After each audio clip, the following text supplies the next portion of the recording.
मिल गया। हमारी दूसरी सीमा पर है राजस्थान, जहां 52,000 रुपया तक दे दिया अशोक गहलोत सरकार ने। तीसरी सीमा पर हमारा हरियाणा है, जहां के अनुदेशक और शिक्षा मित्र परमानेंट है। दिल्ली है सीमा पर, दिल्ली में एजुकेटर और जो शिक्षा मित्र का यहाँ कोई जॉब नहीं है, जो अतिथि शिक्षक है उन्हें भरपेट पैसा मिलता है। और यही हाल उत्तराखंड में, जो हमारे राज्य से काट के बनाया गया है, वहां भी अनुदेशक और शिक्षा मित्र को भरपेट पैसा मिल रहा है। लेकिन एक राज्य के छोटे से टुकड़े का बना राज्य अपनी हैसियत बना रहा है, अपनी कर्मचारी को पैसे दे रहा है, और उससे कई गुना ज्यादा जनसंख्या वाला राज्य अपने कर्मचारियों को भूखा मरता छोड़ रहा है। ये कब तब्दीलियां आएंगी? इन तब्दीलियों को कब तक प्रतीक्षा करना पड़ेगा? क्या है? और सरकार की मोनोपोली समझ में नहीं आ रही है, देना चाह रही है या लेना चाह रही है। देना नहीं चाह रही है तो उसका रीजन बताए कि हम इसलिए नहीं देना चाहते हैं, और देना चाह रही है तो देगी कब, ये रीजन तय करे और डेट और समय सीमा तय कर दे। रोज रोज सब लोग सवाल करना बंद कर दें। भाई आपको 27 में देना तो ये कह दीजिए कि जल्द नहीं, नेता से बात करो, नेताजी कह रहे हैं कि जल्द हो जाएगा। विधायक से पूछा, वो बोले हम मुख्यमंत्री से मिले, सब सकारात्मक है, बहुत जल्दी ऐलान होने वाला है। फिर हम विधान परिषद के लोगों से मिले, डिप्टी सीएम से मिले, सबने कहा बहुत जल्द होने वाला है। फिर हम अधिकारियों से मिले तो उन्होंने कहा हमने तो अपना काम सब कर दिया, बेसिक शिक्षा मंत्री को पेपर भेज दिए।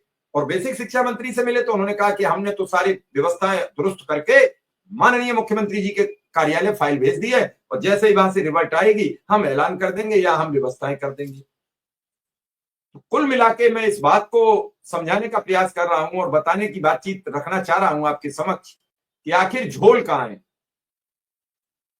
कहां पर व्यवस्था गड़बड़ा रही है और क्यों गड़बड़ा रही है, क्यों नहीं हो पा रहा है। ये सब चीजें बड़ी गंभीर हैं। अनुदेशक और शिक्षा मित्र या रसोईया छोटे से राज्य या जिस राज्य की आर्थिक हालात ठीक नहीं है, छोटा सा राज्य उत्तराखंड, जिसके हालात ठीक नहीं है, उस राज्य का नाम बिहार। बिहार के लोग भी दोगुना वेतन कर देते हैं। अभी अभी घोषणा कर दी मुख्यमंत्री नीतीश कुमार जी ने।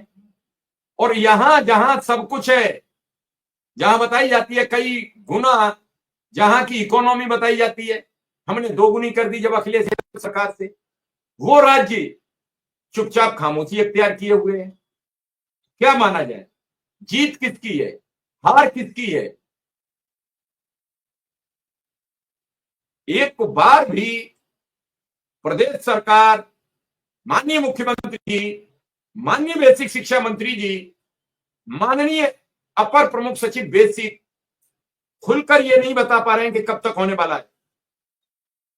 मैं तो कल विनती कर रहा हूं मुख्यमंत्री जी से कि प्रधानमंत्री जी तक संदेश ही दे दीजिए कल, देखें शायद कुछ हो जाए रास्ता।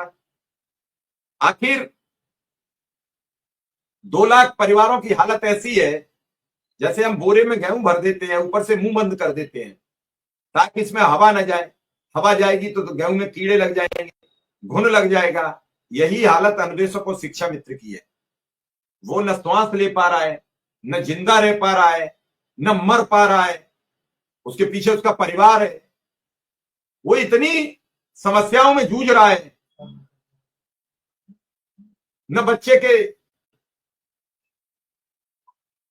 इलाज की व्यवस्था है, न कोई ऐसा काम है कि वो ये कह पाए कि हम अपने परिवार का भरण पोषण कैसे करेंगे। बच्चे पढ़ेंगे कैसे, पढ़ेंगे नहीं तो बढ़ेंगे कैसे, और बढ़ेंगे नहीं तो उसका तो जीवन ये कट गया अंधकार में, रोज के चकल्लस में, रोज यही सोच करके क्या खाएंगे, क्या आज सब्जी घर में बनेगी, क्या होगा, यही सोचते सोचते लोग परेशान हैं। लेकिन क्या इन सब बावजूद कुछ होगा? ये बड़ी संकट की घड़ी है, और इस संकट की घड़ी में किस तरीके से अनुदेशक और शिक्षा मित्र जी रहा है ये वही बेहतर जानता है। उसकी समस्याओं का निराकरण कैसे हो रहा है और कोई नहीं समझ पा रहा है।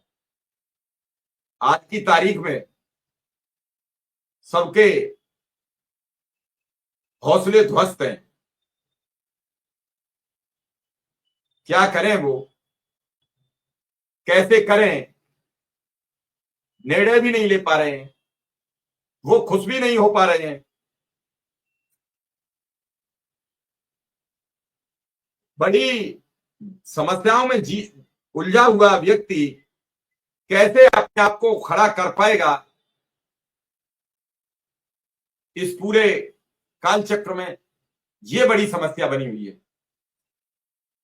हम कहने को कुछ भी कहते, आरोप प्रत्यारोप किसी पर लगा दें, हम किसी पर कोई शब्द कह दें, कौन हमें रोकने वाला है? लेकिन क्या हम कभी गहनता से अपने अंदर विचार करते हैं कि हमारे ऊपर प्रदेश के 25 करोड़ जनसंख्या का बोझ है,